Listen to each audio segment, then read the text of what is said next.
Okay, hopefully some more folks will straggle in, but let's get after it since we are on the clock. Here's your appropriate internet link bait style title, everything you wanted to know about IoT. But actually what I'm going to really try to do is like take you end to end throughout the whole IoT ecosystem. So my name is Rob Tiffany. I'm a global technology lead at Microsoft for our Azure IoT business, helping build that business. Familiar with the Azure cloud? We've got, I think, like 19 data center regions around the globe. Lots of fiber, lots of undersea cables, lots of everything. It's pretty impressive stuff. I got into this space kind of in the early 90s. I got into the machine-to-machine world. I don't know if we called it that back then, but it was in the early days of wireless that made this possible. Literally, if you ever hear examples these days, when people love to, when they describe IoT, they're either probably talking about the Nest thermostat, or they might talk about a vending machine, because it's easy to explain the value prop. I literally did a startup back in the mid-90s where we brought dumb vending machines to life and did what we would think of as IoT today. So I'm really excited that what I did a whole long time ago is popular now and is at the top of Gartner's hype cycle. So that's lots of fun for me to get to do this as a job. Also, as a shameless plug, I've been in the mobile space for a long time. Just released a new book a couple months ago. Going to be doing some book signings here afterwards if you're interested. But basically, it's a mobile strategy book, kind of a checklist. It's easy for if you either a decision maker at a company and you're trying to do digital transformation or mobility at your company, or you consult for other companies. This is an easy way to kind of check off things to do it to help transform businesses. So let's dive right into it. So, no surprise, we're going to talk about things. We're going to talk about connectivity, which you know probably a lot more than I do, or a different slant on it, because this is a Connect type event. We're going to talk about fog computing layer. We're going to talk about the cloud, analytics, and then the outcomes. The style of this presentation, kind of like my new book, will seem a little unorthodox. It will be more like does anybody know what a Twitter stream is? Or seen that before? I think Mark Andreessen started doing those like a year and a half ago. Basically, I'm going to give you, each slide is basically like a big tweet. Think of it that way. I'm going to give you a big concept, and then I'm going to give you color commentary on it. But it'll be nice and big and readable, and then we'll just blaze through as if we're going through about 50 or so tweets. And then hopefully we'll crash land at the end here. And I'm happy to spend one-on-one time with anybody afterwards. So let's dive in. So let's talk about the things. So you've probably heard all kinds of statistics out there from different analysts, but this is kind of the big opportunity, and this is what gets people excited. Why is there a gold rush happening right now around IoT? Why are so many companies racing to either have an IoT platform or build an IoT solution? You've heard analysts talk about 20 billion, 50 billion connected devices. Of course, they're all throwing darts at a board, and they'll be wrong, but they'll be right too. It's going to be the biggest thing in the history of computing. It'll dwarf what we're doing in mobile today. A multi-trillion-dollar market. I think McKinsey says it's going to be, I've heard 7 trillion, I've heard $11 trillion market. But the key takeaway for all of us here is that what percentage of that money is going to go in business solutions, as opposed to consumer IoT solutions like your internet-connected toasters, or I like to call it the Internet of Silly Things. There's a lot of those startups doing those kind of things. You might have seen them at CES. Now, since we're at top of Gartner's hype cycle right now, if anybody follows that, you know what comes after that is the trough of disillusionment. I think a lot of those silly consumer IoT plays, they're going to be in that trough. But folks who've been doing this machine-to-machine SCADA systems for years, they already get the value prop, and they're the ones who are going to be successful. I'm going to talk about some of the driving forces that are helping make this possible. We all know about Moore's Law, and we're always talking about the end of Moore's Law happening any moment now, that we're really going to run out of gas as far as our ability to double compute power. Metcalfe's Law, it's kind of the value of the network. As you add more nodes, it gets more valuable. You remember Bob Metcalfe? He started 3Com, he invented Ethernet. One that a lot of people have never heard of is called Kumi's Law. This is about power, about how much compute can I get done with the same amount of power. This is really huge for IoT and IoT small sensors, that need to live on batteries. So a lot of these things working together all make this possible. And so I kind of think of this as a perfect storm, because people ask me all the time, why IoT now? We've been doing M2M for so long. What is the big deal? And it is a perfect storm. The hardware's gotten cheap. The sensors are cheap. Wireless is more pervasive than it ever has been. I know it's still not perfect. I know it's not ubiquitous, but where I came from when I started doing it, in the mid-90s, it was dismal. We were going to create our own modems and stuff. The other part of it, too, which a lot of people think on the thing side, but the cloud computing part is while you don't have to have the cloud to do IoT, the value, the why of IoT is the insights you get from the data, right? And again, this is all about data. And there's some value to glean from all that telemetry you're getting from all these devices in your enterprise. So you probably couldn't afford a data center to do machine learning or MapReduce or supercomputing. But now with cloud computing and that kind of stuff, you can tap into it on demand very cheaply. And there's, the other interesting thing that I don't talk about here is if you looked at a pie chart of how much of the machine learning, advanced analytics technologies out there is open source, it's now about 75% of the market is all open source. So there's a whole lot of things that are all available to you that weren't necessarily available to you in the past, which helps make this possible. This is kind of my Dr. Seuss slide, sensor, sense, and actuators act. I just had to do that. So let's talk about the components of your typical things. You've got sensors that are sensing the environment, whether it's temperature, whether it's, in this case, I'm kind of doing a medical type thing, but I think you get the idea. Sensors in industrial robots, equipment, humidity, sound. I've seen some other great sessions this week already on smart cities and what cities are doing, what they're sensing to help with their citizens. But there's also actuators. I'm sending commands to something and changing its behavior. I'm turning on a pump. My Nest thermostat, I'm going to change the temperature remotely from my smartphone, things like that. Typically, these little sensors or actuators sometimes are connected to something called an MCU. It's a really, really tiny microcontroller. Kind of in the hobbyist world or consumer world, you may have heard of Arduino. That's a consumer example of an MCU. Bigger devices might be something like a Raspberry Pi, or a Dragon board from Qualcomm, things like that might be in larger industrial equipment. But that's kind of where these things play.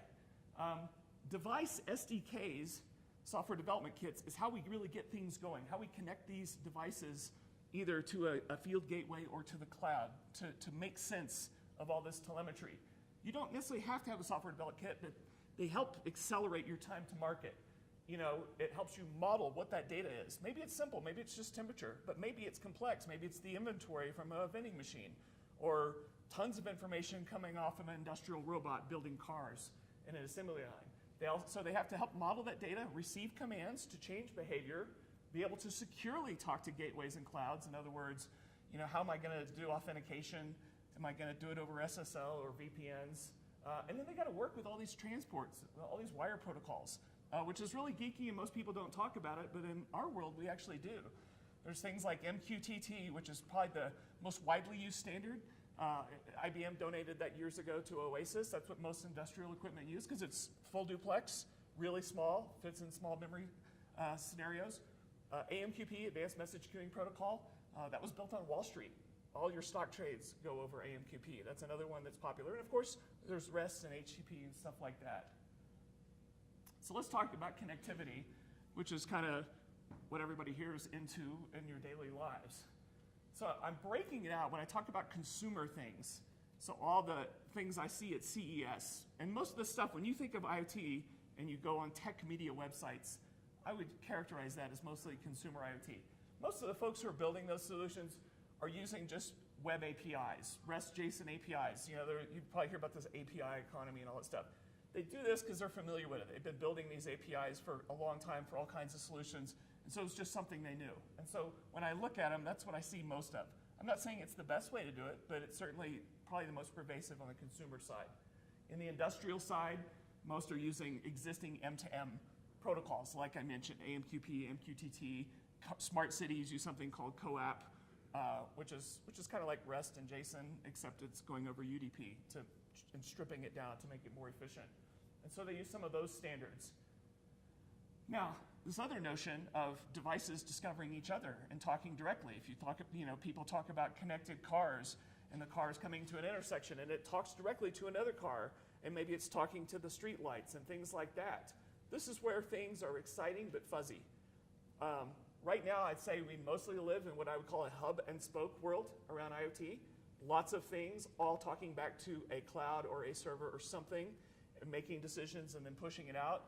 This peer-to-peer world, which we're working, there's tons of standards bodies. Microsoft's part of one with Qualcomm and a bunch of others called the All-Seen Alliance. But there's lots of consortiums, and of course our customers are beating us up to make us talk to each other and play well and consolidate that. Like any tidal wave of technology, you'll see that happen. So to make this happen and to make this cool future happen where things are communicating directly, we'll have to do a better job on getting standards there. But people are working on it big time. Here's a slide with a bunch of slashes in it, just to fit it on there. When I say personal communications, it could be your wearable, and it's talking through your phone to, via Bluetooth to get out there. Mesh computing could be things like Zigbee or Z-Wave or Thread. That could be stuff like if you bought some of those light bulbs that talk to each other in your house. Could be in smart cities where they're putting sensors under the concrete next to curbs that just sense, hey, is there a heavy metal object above me or not? And then they send, mesh type communications to nearby, and they kind of daisy chain, and then maybe they talk to a box you see on a light pole that gets them to the internet. Long range, short range, obviously there's, obviously you can use cellular, you can use, is anybody familiar with companies like Sigfox or LoRa technology? This is disruptive wireless technology. It's ultra low bit rate. It's kind of beneath 1 gigahertz. It's an unlicensed spectrum where you can play. As long as your use case can work with small amounts of data, not LTE type data, but tiny amounts of data, we're talking range of 10 to 15 miles. And low power where you don't have to visit that device for 5 or 10 years. And it's really low cost. And you could, I could cover Denver with 3 or 4 base stations instead of tons of cell towers. So really disruptive. And so there's the kind of the long range, which is like this LoRaWAN. I encourage you to investigate that. And then the shorter range, which is like the mesh stuff you see, is often referred to as 6LoWPAN is the acronym. It's working in IPv6. All kinds of, if it's low bandwidth, it could be with Sigfox, which they're a French company they've already covered many countries in Europe. We're talking about 12 bytes of data 140 times a day, as opposed to what we think about when we're talking a lot about where we might be going with 5G.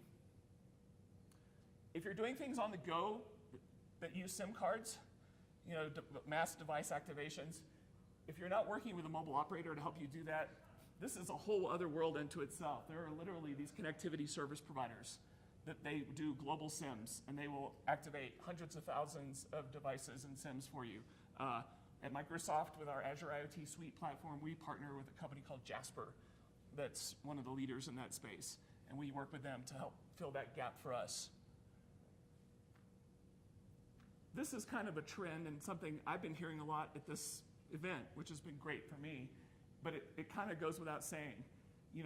If there's no way you can't get here from there or there from here with all this data without a massive upgrade globally and by municipalities in this fiber infrastructure, this wireless infrastructure. It's going to be big. I often talk to companies about how they had to beef up their internal infrastructures because of BYOD with mobile devices. You went from people with 1 device to maybe up to 5, and they're all beating up on the same mail servers and everything, and you had to add more access points, and you had to add more DNS servers and add more Exchange servers and all this other stuff. IoT is going to make that BYOD thing just seem small time. It's going to be so big, and so inside the company, at municipal levels, globally, it's going to require the biggest infrastructure upgrade in the history of communications, which might be good for all of us if we're in that business. Well, to make it work, if you're calculating number of devices, how much data they're sending and receiving, it could be. It's hard to say. If we're talking billions of devices, tens of billions of devices, with mobile, which is the biggest thing to date, we're talking about several billion devices, there's more than people on the planet right now, oddly enough, and then order of magnitude larger than that, and so. It's just going to happen. And I think, we're going to bumble and stumble and screw up along the way, just like we've done with lots of other past revolutions. But we're going to get there. But knowing what we need to do is the first step. Has anybody heard the term fog? Fog computing? Okay. Well, if you've ever talked to Cisco, you may have heard of it. Basically, the idea is the idea of edge computing. And the reason I talk about this, IoT is not always just about things to cloud. There are reasons why you need to go through gateways and do some edge computing on the edge of your network. And so lots of things in buildings, or again, think about a wearable you might have or something. It doesn't talk straight to the cloud if it's getting your heart rate or things like that. It's using your smartphone as a gateway via Bluetooth, and then it gets to the internet that way. It turns out in big factories and buildings, or just think about it in your home, oftentimes the IoT stuff you already have, whether you know you have it or not, they're going through something that looks like a router. It's an aggregation point. It's not like I hear lots of people say, hey, IPv6, we're going to have trillions of devices and they're all going to talk to the cloud. Maybe one day, but that's not what's happening right now. People are going through aggregation points on the edge. And so this is a big thing. There's a lot of reasons to do that. So these gateways, these field gateways, they literally have to be like a Swiss Army knife because they have to do a lot of stuff. All these sensors in your environment, they're all speaking different languages sometimes, all those weird wire protocols I talked about, different formats of data, things like that. They need to be able to listen to all those devices, translate all that weird stuff, and make some sense out of it. And then they've got to be able to talk to different wired and wireless technologies. Heck, some people I see in factories, they're still doing no modem cables on RS-232, believe it or not. You just never know. So they've got to work with anything to be valuable. So if I think of a range, like a continuum of gateways, some are just really dumb. Some just say, I'm listening to 10,000 devices in my factory, and I'm just mindlessly sending all that data to the cloud for analysis. Some that are incrementally smarter have some logic in these gateways. Think of a gateway as a box like this that's on your network. And it might have some software logic. If this, then that type stuff, if that makes sense. And so they can filter out. If I have 10,000 sensors in my factory telling me, I'm okay, every minute, I probably don't need to send that to the internet for analysis in the cloud or machine learning or anything like that. So filtering that out, aggregating it. And then there's some really, really advanced, expensive edge appliances out there that'll do advanced analytics at the edge. Stuff that typically you might only think of doing in a supercomputing environment or maybe in a cloud environment. But I've seen some of them. One of them was a company called Parstream I met a few years ago at Mobile World Congress. And they were doing predictive failure analytics at the edge for turbine farms, all the windmills generating electricity, because it was throwing off gigabits of data. There's no way they could have sent that to the cloud. It was just too much. Derived insight response time. Basically, how soon do I need to get a response from my gateway to make a decision? Is it milliseconds? Can I wait a bit longer? That kind of thing. This will drive whether you'll be using a fog computing scenario and or a cloud. Now, you'll probably use both. You can almost think of it if this, then that type thing. If I need a quick decision and I can do it, if it's a simple decision, maybe my edge gateway will make it and send it back to my devices to change their behavior or do whatever. But if I need cloud power, then I'll send it to the cloud. Or if I get connectivity, I'll send it to the cloud. Or if I need to do advanced analytics that maybe my gateway can't do, I'll do that. So that's kind of the thinking there. This kind of goes without saying. It's kind of a duh moment. But I just want to remind everybody, there is no SLA on the internet. Lots of people are putting mission critical stuff going over to the internet to clouds. And while I want you to come to our cloud, you can't have your head in the sand. And so depending on the workload, and again, that derived response time, remember this. The cloud might just disappear for some reason because the internet went down or it got slow. Or you're in all these fragmented rural towns and communities that we're talking about at this conference here. And guess what? The SLA gets a lot worse there than it does maybe in Denver or something like that. So these are all things to think about when you decide cloud, local, or a hybrid of both. So let's talk about the cloud. So this telemetry. IoT platforms that are built on the cloud, they're designed to just do crazy hyperscale. Kind of like I mentioned, at Microsoft, I think we have like twice as many data centers as Google does or no, as Amazon, and 6 times more than Google. Definitely more than all of them combined. And lots of fiber. We have all kinds of connects to get there. And so being able to do that at a scale that you couldn't do yourself, it is a big thing. Because we're talking about lots of data to crunch coming from all these sensors. Some other things these platforms have to do, they have to do identity and security. I need to register every single device, even if it's millions. I need to give them special keys that you're going to pass along. I need to be able to individually authenticate each one. I need to be able to blacklist them. Why do I care about this? Well, because we read about security hacks every week, don't we? And it's just getting worse. And with IoT, which is so much bigger than anything we've ever done, don't be that guy who, is responsible for a hack attack, because we're going to be creating possibly the biggest attack surface in the history of computing with IoT. And so security has to be first and foremost. So devices need to be outbound only, not ever listening. That's why it's good to use full duplex wire protocols so that it can send commands back down securely. Make sure you're, if SSL is not enough for you, be able to, at Microsoft, we can do point-to-point VPN technologies. Heck, a lot of you who've been doing maybe at power plants or stuff, you've been doing M2M or SCADA systems, and you think going on the internet's crazy talk, and that's how you get fired. We've got technology that lets you provision private circuits, T1s, T3s, OC3s, whatever, straight into the cloud and bypassing the internet. So lots of options there depending on your level of paranoia, right? Which is good. As I said earlier, it's not enough for an IoT platform to receive telemetry. It needs to be able to securely send commands. If I need to change the flow rate, if my natural gas pipeline the telemetry is telling me it's getting too hot, I need to be able to send commands and change the behavior. And so that has to be an integral part of any IoT platform you work with. And as I said kind of earlier, again, lots of folks using these M2M SCADA systems. I'll be the first one to say, if you have a nuclear power plant, I really don't want you to use my technology. Just keep doing what you're doing. I'm not going to step in that one. Also, device management. A lot of times people don't think about device management when they think of IoT. But just like all your smartphones and tablets, have you managed devices? Maybe you're using, if you got BlackBerries, enterprise servers, you might be using AirWatch, Mobile Iron, Intune, all kinds of device management things to keep devices up to date and secure and all that kind of stuff. Well, this applies here too. Not to the same extent, but to keep your things secure and updated. Like those SDKs I talked about to model the data and do all that, you may need to remotely update that. You can't go visit those devices. We all talk about killing ROI by rolling trucks or doing things like that.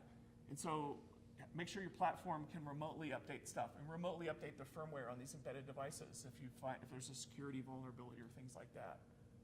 It's important. So analytics, this is why we're doing IoT. This is why we've been doing M2M for so long. So let me walk you through this. Typically, there's kind of two things going on at the same time. Obviously, you've got this streaming telemetry coming in. But the path they take, once they've arrived into your IoT platform, once they've arrived in the cloud or wherever, it's either a cold path or a hot path. And so let me describe kind of what that is. A real-time telemetry, if this then that type rules, batch stuff, Hadoop kind of is what your cold path would be, where you're thinking a little bit slower, but looking ahead to other insights. But also, as your telemetry is coming in, there's a third thing that needs to be done. And this is just kind of housekeeping. The last known state of every device should be saved to low-cost storage, just so you can go out and see all your devices and be able to query them. Another reason to use the cloud, in case you haven't noticed, the price of storage is just headed towards zero in the cloud. It's just dirt cheap. And so get out of the storage business on your own data centers. It's just too expensive. Unless you have a real need to, data sovereignty, data issues like that. But, again, storage is so cheap now. So hot path, typically handled by stream processing technologies. So what I mean by that is, you've got events coming in, all the time. And so at Microsoft, we have a technology that's part of our Azure IoT suite called Stream Analytics. And it's basically you use SQL to write your business logic. If I see this condition, then take this action. That action could be to send a command back to the device to change the behavior. Could be to go to reporting, real-time stuff. Could be to do all kinds of things. Also, having windowing capabilities, temporal. And what I mean by that is, let's just say in a simple scenario, if I get like I'm monitoring some kind of equipment and I get a temperature spike, it goes to 200 degrees, let's say. Do I fire an alarm and take an action based on that? Or is it possibly just a spurious type event, and maybe I want to see the average of the temperature in the last 5-minute window? And so having these windowing capabilities built into the system makes it easy to say, if I see an average of 200 over the last 5 minutes, then yeah, this is serious and I'm going to take an action on it. So that's kind of what I mean by that. So we have something like that called Stream Analytics. In the open source world, there's Apache Storm, which does that. There's also a newer thing, Apache Spark, which also does stream processing. You can write your own custom code as well to do that. Also in the hot path, again, the idea is just applying, it's like a matching engine. I'm applying rules. If I match, if I find the condition, it's basically about triggering events and alarms to do something about it.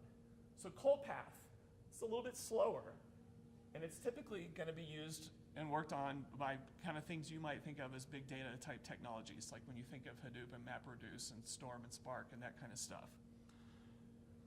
I would say when I talk to customers about IoT, or specifically, and I haven't given you all these terms. You've heard IoT, you may have heard a term like industrial IoT. Maybe you've heard GE refers to it as the industrial internet. Or if you go to Germany, they believe this is the next part of the industrial revolution, and it's called Industry 4.0. So this is a big deal to a whole big sector of the world. And so predictive analysis is where so often so many conversations I have with customers lead to. While 80% of the time you're just keeping the lights on and saying, doing the if this then that kind of stuff, but being able to use machine learning and predict things. Machine learning, typically you hear the term data scientists, and they use this R programming language. So Microsoft, though, we've tried to do what we always do. We make this simple so that you don't have to be a data scientist to figure this thing out. But the takeaway, I'll give you an example. One customer we have is ThyssenKrupp. They make elevators, escalators, people movers around the world. So they've got 1 million elevators connected to our Azure IoT suite sitting in telemetry. Well, they modeled what the perfect elevator looks like. Every piece of equipment, every machinery, that has moving parts, it's going to wear down and fail at some point. And you might have been stuck in an elevator. This is an example. So they modeled the perfect elevator in our machine learning technology, and they created the model that they're using predictive analytics, and then they save that model, and then over time, so now what's happening is as millions of these elevators are sending their telemetry in to our Azure IoT suite, machine learning is looking at it and going, oh, you know what? I think that elevator in that really tall Burj Dubai building is going to fail next Thursday. It's a scoring engine. I'm going to give you, it's like an 82% chance that this elevator is going to fail, or some component of the elevator is going to fail. So maybe you should do something about it. Apply this to everything you think about in your world. Everything you think of that fails or wears down, and being able to get in front of that, and the value in getting in front of that, the cost savings in getting in front of that. When you can fix something before it fails, it's a whole lot cheaper. Or if you have a supply chain, if it shuts down your assembly line and your whole supply chain and your customers are cut off while some component is down, it costs a lot of money. It just depends on who you are. Depending on who I talk to, some customers say, yeah, when this goes down, it's costing me $100,000 an hour. Or when this piece of machinery fails, sometimes employees get injured. Things like that. This is powerful technology. I think this is one of the biggest value props of this new IoT revolution. It's being able to tap into this advanced analytics technology to look into the future and get ahead of problems. Yes? I always hear about it associated with industrial machine type uses, and I wonder about people who go through multidisciplinary operations that are all manually done by those, and it seems like you could parallel. Anything that you could measure and model, absolutely. Just develop the sensor points and the responses and collect it.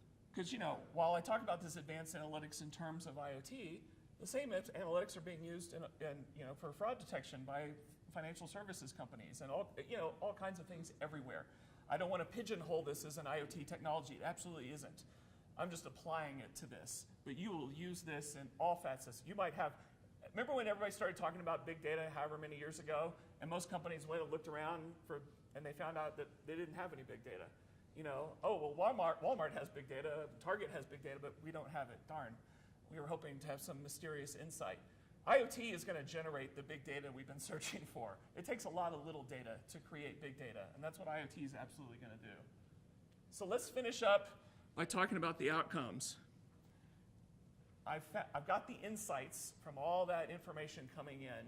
I have my aha moment, and I don't like to do anything or talk about anything unless it meets, one of 4 requirements for me. And this comes from those insights from the analytics. It either needs to make me more money, it needs to save me money, it needs to reduce risk to my company, or it needs to provide a better customer experience. If it's not doing one of those things, then consider this whole deal just some crazy science project. So once you've got some value out of all that data analysis, what do you do with it? You got to complete the solution. So you've got actionable insights. Lots of people want to visualize those insights. That's kind of table stakes, and that's the stuff we've been doing for years, decades. I want to create mission control in here, like NASA, and see lots of screens showing me what's going on. And we've had some other sessions I've been in yesterday where people kind of talk about that, my command center. And so I'm seeing real-time charts and graphs and red lights flashing. Of course, sometimes it makes me think of Homer Simpson at the nuclear reactor staring at stuff too. Because there's newer, better ways to do things than just looking at a screen. But it's table stakes. So visualizing that data. And so whether that's an app on a phone or I'm displaying it on a big screen, it could be being streamed to websites for all your customers to see, your partners, things like that. At Microsoft, we have a technology called Power BI. It's a self-serve intelligence tool to do that real-time charting and graphing. So things like that is a critical part of it. But also, sometimes you want to take action programmatically on these processes rather than waiting for a human to see a red light flashing. So oftentimes you need to integrate those outcomes with some system you already have in your enterprise. And so that could be something, maybe you have an ERP system on premise, or so maybe you're using SAP, or maybe you're using Dynamics, or maybe you're using Salesforce or talking to some other cloud. So you need to be able to have a platform that could take the whole machine learning thing. The elevator is going to fail, right? So we have something at Microsoft just called logic apps, which are like adapters, connectors that connect to all kinds of systems and databases and other clouds. Being able to have that workflow where when I know my elevator is going to fail next Thursday, I can automatically send a flow via an adapter maybe to SAP to create a trouble ticket for a repair person to go fix that thing maybe a couple days before it fails, so that we don't have any unsatisfied customers stuck in the elevator. So integration is always a big key, because we can't always think of IoT as some big brand new greenfield unicorn thing.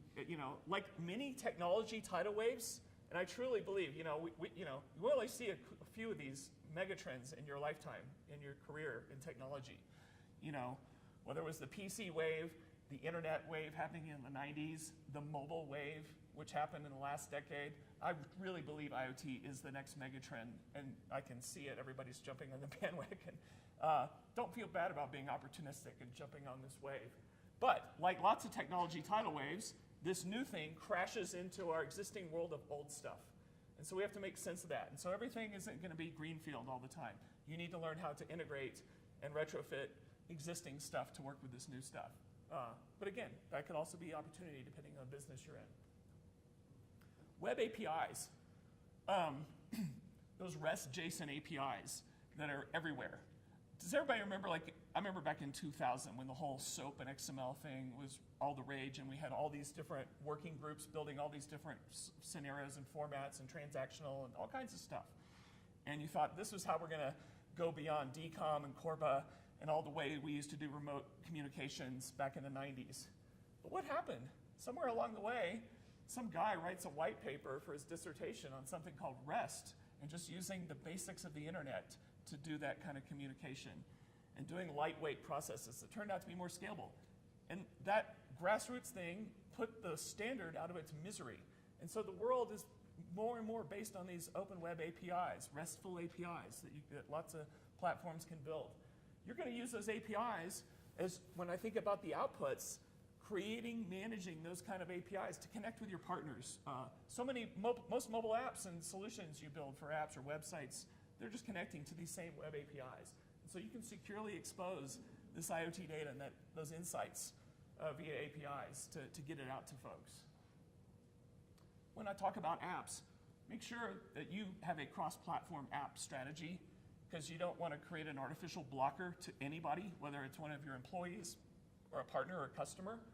So take a look at your internal skill sets at your company or who you work with, and find a way, if you're a .NET shop, you might use Xamarin to build cross-platform apps. If you got a lot of web skills, you might use hybrid apps like Cordova, PhoneGap stuff.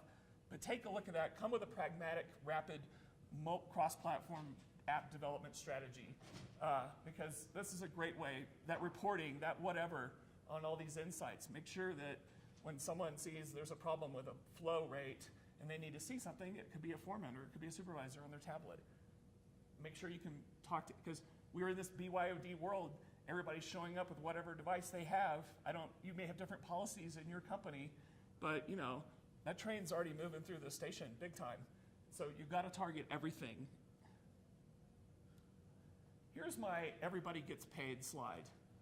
While we talk about a lot of fun, crazy upside around IoT and industrial IoT and all the value and all the money I'm going to make or save, I want you to be really mindful of the value props you're creating. And what I mean by that is, don't create narrow margin, really thin value props. They need to be big bang type stuff, really big transformational things. And the reason is because everybody gets paid. You're going to be paying people who build the hardware sensors that are doing this stuff, the controllers that work with that, the power that's driving that, the connectivity, which if it's cellular, it could be really expensive. If it's LoRaWAN, it could be cheap, but whatever it is, you got to get the data. Platforms like our Azure IoT suite or other platforms that are doing this, storage, analytics, all that stuff, everybody's getting paid. So make sure when you're doing your ROI calculations, you're including all that stuff, because I constantly see people just kind of glossing over, oh, yeah, whatever, it's going to be great. We're going to change the world. Keep that in mind. Make sure that you've got your ideas well more than cover all those expenses. As we look to the future, these are just kind of some things to think about. What's the roadmap for IoT? It's bright. It's only going to get better and better. They're going to keep getting smaller. They're going to keep getting cheaper. They're going to last even longer and longer on batteries. Wireless is going to keep getting more and more pervasive. Connectivity is going to keep getting out there, especially with help folks like you in the rural areas. And then just cost overall. And so while there's a perfect storm today, that storm gets even better as we move into the future based on all these mega trends. When you hear someone say, oh yeah, it's not science fiction that I'll be at one point taking a pill and it's moving through my bloodstream and it's sending telemetry over pervasive wireless because it's so small now and I've got so small compute, yeah, we might be talking 10 years from now or 20 years from now, but that's absolutely where we're going. We will get there. We absolutely will, because these trends are all happening at an exponential pace. So don't think of it as some crazy, far-fetched deal that'll never happen. And then just kind of make it real for everybody so that to remind you that this isn't something new. This is something we've been doing for a long time. We've been getting telemetry from astronauts actually long before we went to the moon, and we've been sending commands to spaceships and satellites and things out at the edge of the solar system. So don't overthink this. Don't think, oh, this is too hard or I can't figure it out. This is stuff we already know how to do. We're just giving you tools to make it easier to do that stuff. And so definitely go out and do your own investigation. And I'm happy to answer any questions that you might have. Yes, go ahead. All this collection of data in the cloud Yeah. and interactivity with the real world presents an opportunity for bad actors to massively leverage damage across a huge basis. Absolutely. If you get a break-in in a cloud center, then how do you deal with the security issues of that? No, I couldn't. About something that could be massively disruptive. Yeah, no, I couldn't agree more. I mean, you're right. We build all this technology kind of in a neutral sense, and you think it's for good, but there's bad actors all over the place. And so it's defense in depth, whether it's encrypting the data, authenticating the data, encrypting tunnels, encrypting each thing, encrypting data at rest. I'll tell you what we do in our cloud. And we've had to go a long way. Man, being in the cloud business, you had to have thick skin, because for years, customers were saying, there's no way you're more secure than what I'm doing in my data center. And we've had to fight with that. And so, but I think we've gotten better and better. We have, at Microsoft, we have the red team, blue team. We assume, we go by a policy called assumed breach. We assume bad actors are already there. Because that's actually the reality. Most people getting hacked, they don't actually find out for months and months that someone's already been in their network. You can agree or disagree with me, but I think public cloud providers like us and Amazon are probably doing a better job of security now than people are doing in their own on-premise data centers. You're also a bigger target. Absolutely, absolutely. No doubt about it. It's a tough job, absolutely. And so that's why we have to bring all these layered security, defense in depth technologies to make sure everything's encrypted and authenticated all the way through. But no, absolutely, it's a thing, and it will always be as everybody says, we never get to the finish line on security. It's a journey. We'll have to keep getting better. We attack ourselves. We have teams come in and attack us, and we have teams that all they do is battle inside our own cloud and work with white hat hackers and things like that. Because it's absolutely a big deal. Any other questions? So I'll be around all day. If you're into mobile strategy stuff, I've got, I don't know, maybe 10 or 20 books that I'll do some book signings if you're interested to help you do mobile strategy. But thank you so much for your time. I really appreciate you coming.